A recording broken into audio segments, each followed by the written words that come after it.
When thinking about attending college, the tuition price is often one of the first questions.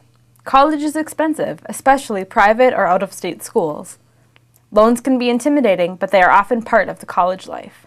Coming into college, I knew that I'd have to take out a lot of loans.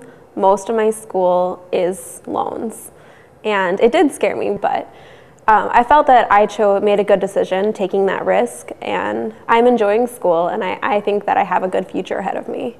One thing that I remember is having to do like the little quizzes for your student loans before you take them out, and one of the things was that they would only be forgiven like if you died, and that kind of stuck with me, I guess. So I knew that you couldn't ever get rid of them, I guess. Loans are a part of collegiate life. I knew that if I wanted to afford an education here, loans were going to be part of it.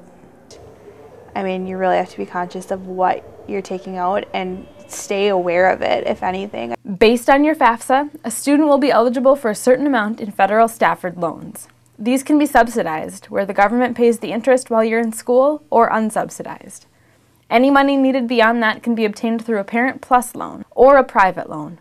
With these last two options, interest rates may vary, so you are encouraged to shop around to get the best deal you are eligible for.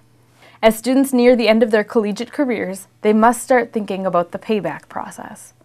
Even if they're not required to make interest payments, I suggest that they want to keep up on those interest payments because that's going to save them a lot in the long run. One thing that we really encourage is students to take advantage of things that could reduce how much debt they're taking.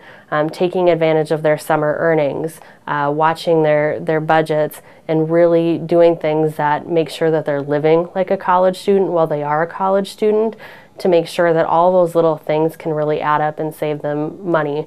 The idea of having to pay back my loans is really intimidating, but where there's a will, there's a way, and sometimes it requires you to work through college, but to have to work and go to school. But it's people have done it, and people do it all the time, and that shouldn't be what holds you back. I'll see something really expensive that people are trying to finance and afford for their families, and I'll realize that's how much I'm paying for 4 years of something I can't touch, something that only I have in my mind, and it's up to me to make the best of that experience. For Concordia On Air, this is Emily and Rosemary.